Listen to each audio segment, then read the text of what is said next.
اگر سنت کے موافق ہے تب تو ٹھیک ہے، ورنہ روزہ نہیں، یہ فاقہ کشی ہے، بھوکا رہنا ہے، پیاسا رہنا ہے، نہ خدا ہی ملا، نہ وصال صنم، نہ ادھر کے رہے نہ ادھر کے رہے۔ منافقوں کا حال یہ ہے، مذبذبین بین ذالک لا الہ الا ولا الہ الا۔ منافق بے قرار ہوتا ہے، پریشان حال ہوتا ہے، کہیں جا کر کے سکون اور شانتی نصیب نہیں۔ مومنوں کے پاس آتا ہے تو کہتے ہیں کہ ہم بھی تو مومن ہیں۔ وَإِذَا لَقُوا الَّذِينَ آمَنُوا قَالُوا آمَنَّا، مومنوں سے ملاقات ہوئی تو بولتا ہے کہ ہم بھی مومن ہیں، تاکہ مومنوں کے دسترخوان پہ اس کو بھی جگہ مل جائے۔ اور جب منافقین سے ملتے ہیں تو کہتے ہیں کہ ہم تو اصل تمہارے ساتھ ہیں، وہاں مذاق اڑانے گئے تھے۔ تو حاضرین جمعہ، یہ اس ماہ رمضان سن 1445 ہجری کا آخری جمعہ ہے، چونکہ مہینہ اس کے بعد ختم ہونا ہی ہے، اور آج 25واں روزہ ہے۔ اگر 30 ہوتا ہے تو 5 اور باقی ہیں، اور اگر 29 ہے تو 4۔ بہرحال اس جمعہ کے بعد اگلا جمعہ جب آئے گا اللہ کے فضل و کرم سے، تو وہ جمعہ روزے کا نہیں ہوگا، وہ ختم ہو گیا ہوگا روزہ۔ مومنوں میں حسرت اور افسوس بڑھ رہا ہے، وہ جو دن کو گن گن کر گزار رہے تھے اب اس کی گنتی ختم ہو رہی ہے، اس کو تھوڑا پریشانی لاحق ہو رہی ہے کہ پتہ نہیں اس کے بعد دوبارہ رمضان ملے گا کہ نہیں۔ قیامت کے دن جب لوگ پریشان حال ہوں گے، سورج کتنا قریب آئے گا، یہ جو پنکھا لٹک رہا ہے نا، اس سے بھی قریب ایک روایت کے مطابق 1 میل آنکھ میں جو سرما لگانے کے لیے ایک سلائی ہوتی ہے نا، چھوٹا سا، تو جس راوی نے سورج کے قریب ہونے کی روایت بیان کیا قیامت کے دن، وہ کہتے ہیں مجھے یہ واضح نہیں ہو پایا کہ 1 میل جو سورج قریب آئے گا تو اس سے مراد وہ سفر والا میل ہے یا آنکھ میں سرما لگانے والا میل۔ اگر سفر والا بھی میل ہے تو کتنا ہوگا؟ 2-2.5 کلومیٹر، 1 میل 2.5 کلومیٹر آپ سمجھو، یا 3.25 کلومیٹر، یعنی سورج اتنا قریب آ جائے گا، کیا حال ہوگا اس دن۔ اور اللہ کے رسول صلی اللہ علیہ وسلم کی ایک حدیث کے مطابق انسان کے جسموں سے اتنا پسینہ نکلے گا کہ کشتیاں تو چلیں گی ہی اس کے اوپر، زمین کے اندر اس کا پسینہ 140 کلومیٹر چلا جائے گا۔ 140 کلومیٹر،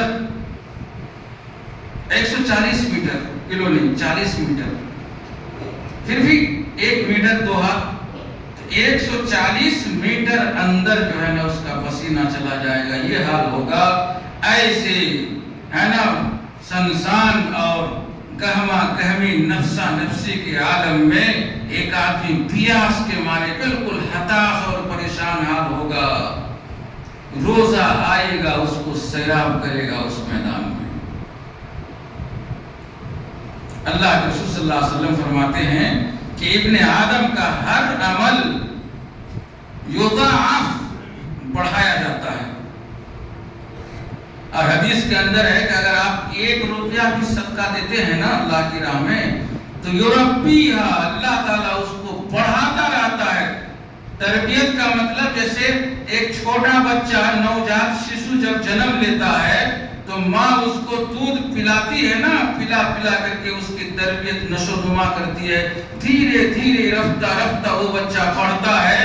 تو اللہ تعالیٰ ایسے ہی اس 1 روپیہ صدقہ، 1 درہم اور دینار کے صدقے کو بڑھاتا رہتا یہاں تک کہ پہاڑ کے برابر ہو جاتا ہے۔ یہ حدیث ہے۔ تو تو اللہ تعالیٰ ہمارے عمل کو کیا کرتا ہے؟ بڑھاتا ہے. من ذا الذی یقرض اللہ قرضا حسنا فیضاعفہ. اللہ فرماتے ہیں کہ اللہ کو قرض حسنا کون دے گا؟ دیکھیے عجیب بات ہے. اللہ کو قرض کیا مطلب؟ قرض تو آدمی لیتا ہے جو محتاج ہوتا ہے، ضرورت مند ہوتا ہے. اللہ تو محتاج ہے نہیں، تو پھر اللہ نے قرض کا مطالبہ کیوں کیا؟ وَأَقْرِضُوا اللَّهَ قَرْضًا حَسَنًا. اللہ کو قرض حسنا دو. کیوں؟ یہ آپ کی بھلائی کے لیے کہ اللہ پاک کے اکاؤنٹ میں کچھ آپ جمع کر دو، نیکی کوئی عمل کہ جس کو اللہ پاک بڑھاتا رہے اور قیامت کے دن آپ کا ایک ذرہ برابر عمل پہاڑ کے برابر آپ کو خیر اور بھلائی کے خاطر دکھائی دے رہا ہوگا. تو وہ اس کا فائدہ اللہ تعالیٰ آپ کو دے گا. یہ نہیں کہ اللہ کو ضرور. اسی لیے یہودی نے اس طرح کی جب آیتوں کو دیکھا تو انہوں نے کیا کہا کہ ان اللہ فقیر ونحن اغنیاء، کہ اللہ فقیر ہے، ہم لوگ مالدار ہیں. اگر اللہ فقیر نہ ہوتا تو ہم سے کیوں قرضہ مانگا؟ نعوذ باللہ. تو عمل، ہر انسان کا عمل پڑھایا جاتا ہے. کتنا؟ 1 سے لے کر 10 تک اور 10 سے لے کر 700 گنا تک. اِلَى أَضْعَافٍ كَثِيرَةٍ، اس سے بھی بہت زیادہ. مثل الذين ينفقون أموالهم في سبيل الله كمثل حبة أنبتت 7 سنابل في كل سنبلة 100 حبة. اللہ کی راہ میں جو لوگ اپنا مال خرچ کرتے ہیں اس کی مثال اللہ رب العالمین نے فرمائی کہ اس ایک دانے کے مانند ہے جس کو زمین میں آدمی نے روپ دیا، کاٹ دیا، اور 7 سنابل 7 بالیاں اس ایک دانے سے نکلی، اور ہر بالی میں 100 دانے ہیں. تو کتنے ہو گئے؟ 7 بالی، اور ہر ایک بالی میں 100 دانہ، تو 700 دانے ہو گئے ایک دانے سے. وہی حال ہے انسان کی ایک نیکی کا کہ اللہ تعالیٰ اس کو پڑھاتا ہے، پڑھاتے 700 گنا بلکہ اس سے زیادہ بھی لے کے چلا جاتا ہے. لیکن جب کوئی بندہ گناہ کرنا سوچتا ہے، اگر سوچتا ہے کہ میں یہ کام کروں گا، گناہ، غلط کام، تو اللہ اس وقت تک فرشتوں کو نوٹ کرنے، لکھنے کی اجازت نہیں دیتا ہے جب تک وہ کر نہ لے. جب کر لیتا ہے تو جتنا گناہ کیا اتنا ہی لکھا جاتا، پڑھاتا نہیں اللہ تعالیٰ. لیکن خیر جب آپ سوچ لیتے ہو کہ ہم یہ اچھا کام کریں گے، دل میں آپ ٹھان لیتے ہیں، تبھی فرشتہ لکھ لیتا ہے اس کو ایک نیکی کے طور پر. جب آپ کرتے ہیں تو پھر 10 اور پھر 700 گنا، اس سے بھی زیادہ اللہ تعالیٰ اس کو بڑھا دیتا ہے. تو کتنا بڑا فضل ہے. ایسی صورت میں اس ماہ مبارک کے اندر جس میں شیطان کو جکڑ دینے کے وجہ سے آپ کے لیے نیکی کا کام کرنا آسان ہوتا ہے، اس مہینے میں اگر کوئی بندہ گمراہ ہو گیا، اچھا کام اکٹھا نہیں کر پایا، اللہ کے اکاؤنٹ میں کچھ جمع نہیں کر پایا، تو اس سے بڑا بد نصیب اور خسارہ والا کون شخص ہوگا؟ اللہ فرماتے ہیں کہ الا الصوم، سوائے روزے کے، فَإِنَّهُ لِي وَأَنَا أَجْزِي بِهِ، روزے کے اندر کوئی ریاکاری نہیں ہوتی ہے. اس لیے اس عمل کا انتصاب خصوصیت کے ساتھ اللہ تعالیٰ نے کیا. اب روزے دار جس کا روزہ اللہ کو مطلوب ہے، اور قیامت کے دن جس کا روزہ اسے سیراب کرے گا اور جنت میں لے جائے گا اللہ تعالیٰ سے لڑ کر کے، جھگڑ کر کے، ایسے روزے دار کی صفت یہ بتائی گئی، يَدْعُو شَهْوَتَهُ وَطَعَامَهُ مِنْ أَجَلِهِ، وہ اپنی شہوت، من کی خواہش، اپنی شہوت کو چھوڑ دیتا ہے، اپنا کھانا چھوڑ دیتا ہے. وہ فریج کے اندر طرح طرح کے پھل فروٹس ہیں، کھانے پینے کی چیزیں ہیں، معقولات ہیں، مشروبات ہیں، دل چاہ رہا ہے. دوسرے دنوں میں ہوتے تو کتنا بوتل پی جاتا، لیکن روزے میں صبح سے شام تک پیاس محسوس ہو رہی ہے، ساری چیزیں گھر میں رکھی ہوئی ہے، لیکن کھانے کی سوچتا بھی نہیں ہے، دیکھتا بھی نہیں ہے. تو اس سے بڑی اور کیا ہو سکتی ہے؟ یہ روزے کی ایک سیدھی صلاحیت ہے، یہ پاور ہے کہ جس نے آپ کو ایک حلال چیز جو اللہ نے آپ کے لیے حلال کیا اس کو بھی کھانے سے روک رہا ہے. تو حرام چیزوں سے روکنا، اس بات کو تو بخوبی سمجھا ہی جا سکتا ہے. حرام چیزوں سے رکنا بہت کمال نہیں ہے روزے میں. حلال چیز سمجھ کر کے آدمی اس سے رک جا رہا ہے، اس کو چھو نہیں رہا، دیکھ نہیں رہا، سونگ نہیں رہا، چکھ نہیں رہا، کھا نہیں رہا. بہترین نئی نویلی دلہن خوبصورت بیوی گھر کے اندر نرم و اداس بستر پر لیٹی ہوئی ہے، لیکن کوئی شوہر نہیں سوچتا کہ میں اس کے ساتھ ہم بستری کروں یا کچھ دل لگی اور ایسی ویسی کروں. ایسا کچھ بھی نہیں سوچتا ہے. کیوں؟ کوئی نہیں رہتا تنہائی میں. صرف یہ اللہ کا ڈر ہی تو ہے. یہی ہے روزے کا مقصد میرے بھائیوں، کہ آپ اکیلے میں بھی، تنہائی میں بھی، خلوت میں بھی آپ ایسا کام نہ کریں جس کا کرنا آپ کے لیے مناسب نہیں ہے. تو اللہ فرماتے ہیں کہ اپنی شہوت، خواہش، اچھا، تمنا سب چھوڑ دیتا ہے بندہ. من اجلی، میری وجہ سے. ورنہ کون روک سکتا؟ دروازہ بند کر دیا، کھڑکی لگا دی، مکئی کھیت میں چلا گیا، کھا پی لیا.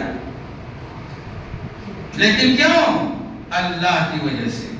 اسی لیے اللہ تعالیٰ نے فرمایا کہ اتق اللہ حیث ما کنت، جہاں کہیں بھی رہو اللہ سے ڈرو. جہاں کہیں، حیث یہ عربی کا ایک ایسا لفظ ہے، گرامر کے بنیاد پہ یہ ہر جگہ کو شامل ہے. اس میں ظرف ہے یہ، اور ظرف کی دو صورت ہے، مکان اور زمان. مکان کا مطلب جس جگہ بھی آپ دنیا میں رہیں، چاہے آپ پہاڑ کی چوٹی پر چلے جائیں یا سمندر کی گہرائی میں، رات میں ہو یا دن، جہاں بھی جس جگہ بھی آپ اللہ سے ڈریے. اور ایک ہے وقت، جس وقت بھی سناٹے میں ہو، لوگوں کے سامنے ہو، صبح شام دوپہر، ہر دن، رمضان غیر رمضان، ہر دن ہر وقت آپ کو اللہ سے ڈرنا ہے.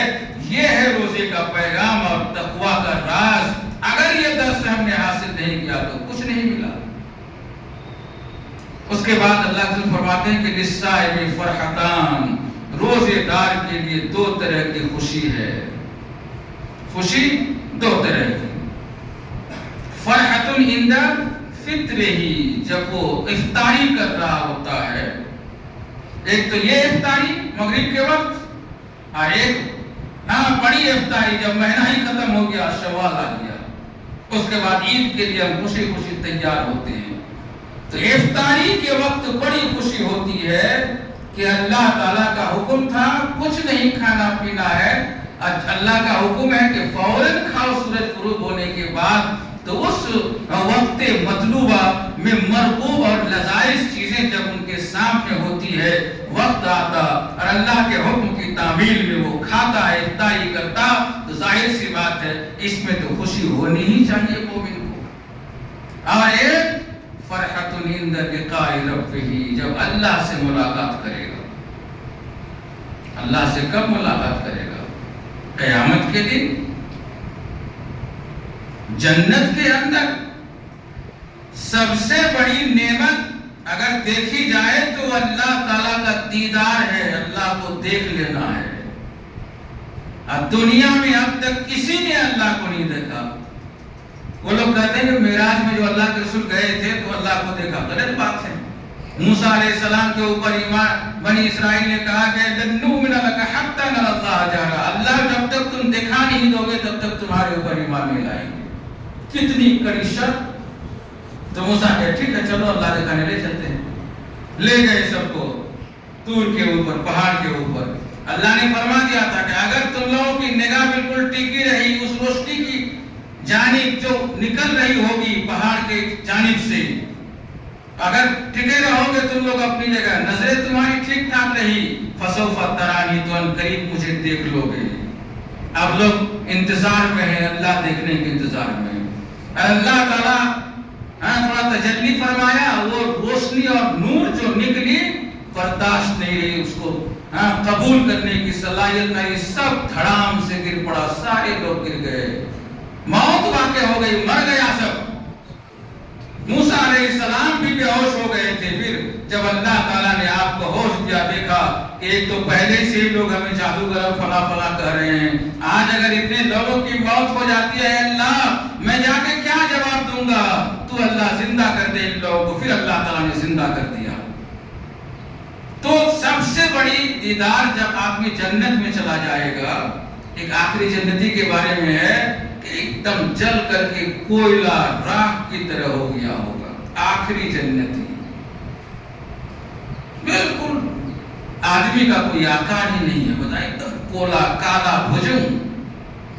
اللہ تعالیٰ اس کو جہنم سے نکالے گا اور مائے حیات، آب حیات، زندگی بخش پانی، وہ پانی اللہ تعالیٰ اس کے اوپر ڈالے گا جس سے بالکل فریش ہو گیا ہوگا۔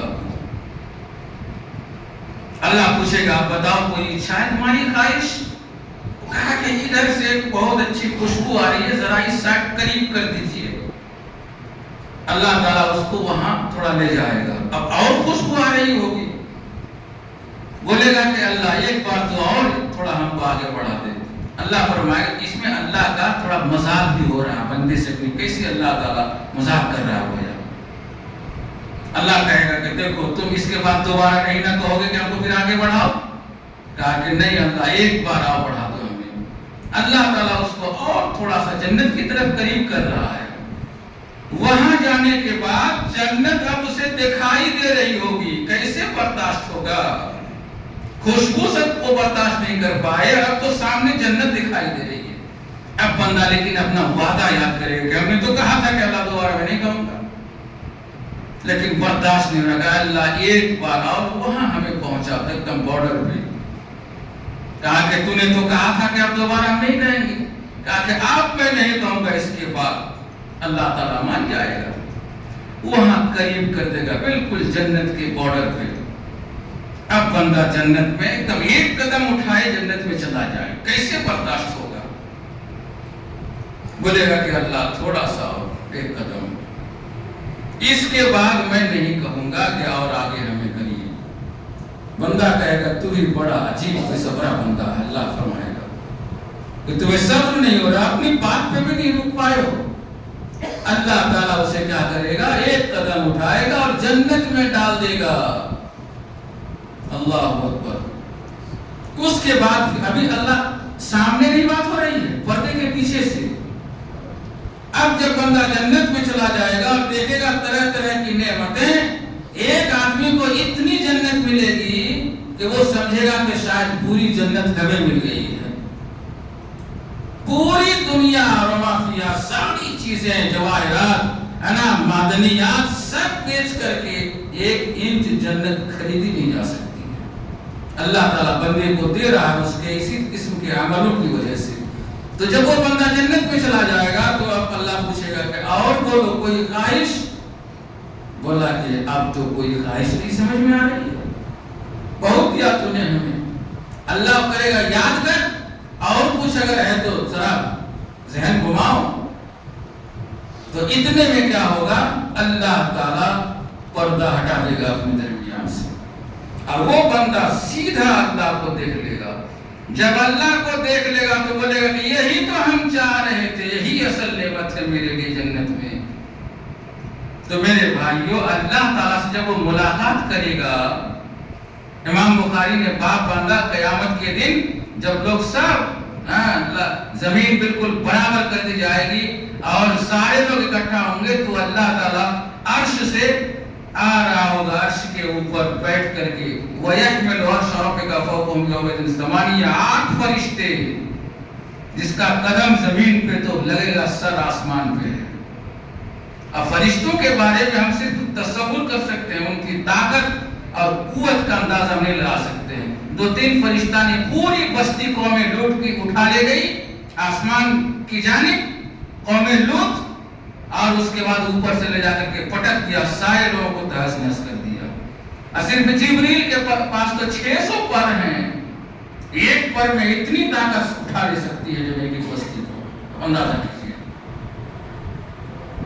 تو یہ جنت کے اندر اللہ رب العالمین مومن کو جب اپنا دیدار کرائے گا تو روزے دار کے لیے 2 خوشی ہے، ایک افطاری کے وقت اور ایک اپنے رب سے ملاقات کرتے وقت۔ اللہ رسول مزید فرماتے ہیں کہ الصوم جنہ، روزہ کیا ہے؟ ڈھال ہے۔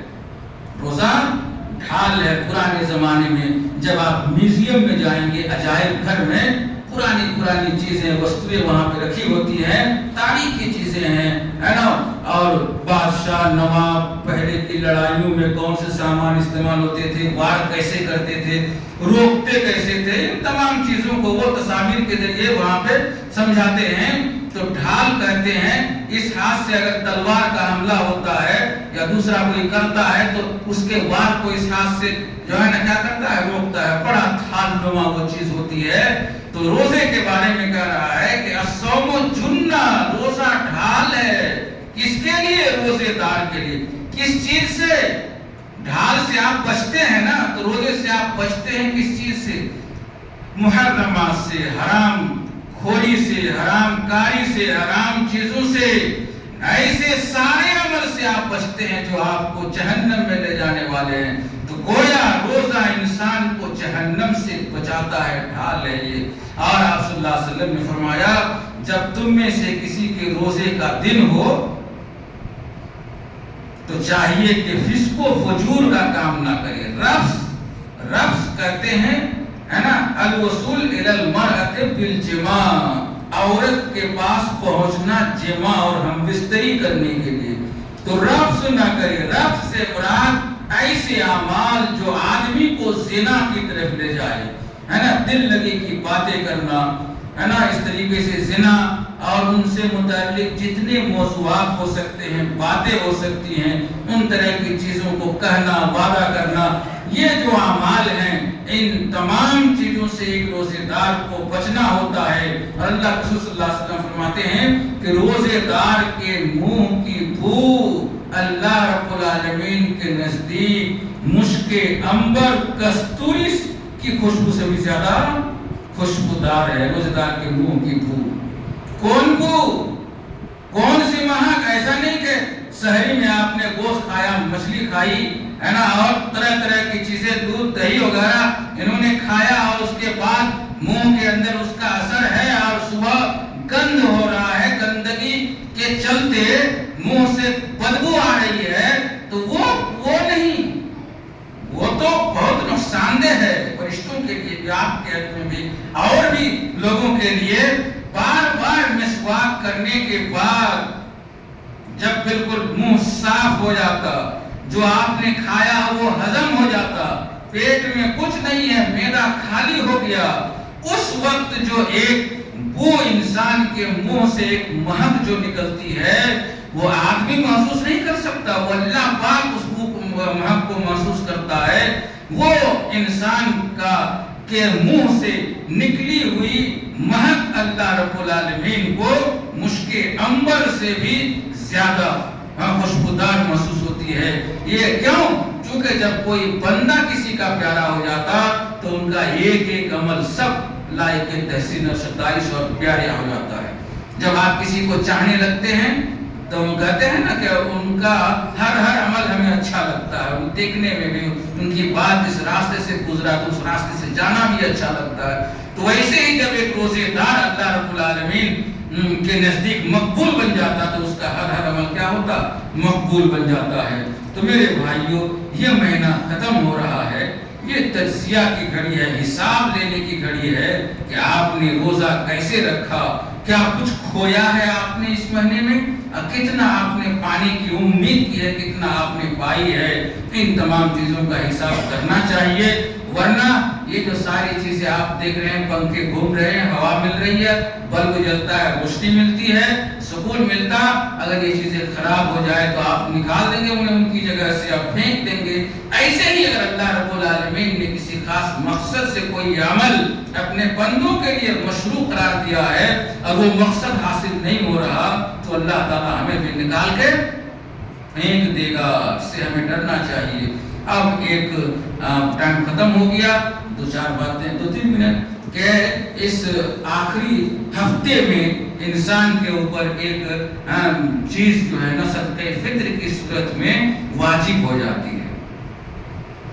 نماز میں آپ بھول کرتے ہیں، سجدہ سہو کر لیتے ہیں، حج کرنے گئے، کوئی کام پہلے کرنا تھا اس کو آپ بعد میں کر رہے ہیں، کوئی بعد میں کرنا تھا پہلے ہی کر لیں، کوئی حرج کی بات نہیں، سب پورا کر لیجئے۔ قربانی میں ہے کہ اگر نماز سے پڑھ لے آپ نے ذبح کر دیا تو آپ کی قربانی نہیں ہوئی، اگر آپ کو پھر قربانی کا ثواب چاہیے تو پھر نماز پڑھ کے دوسرا ذبح کیجیے۔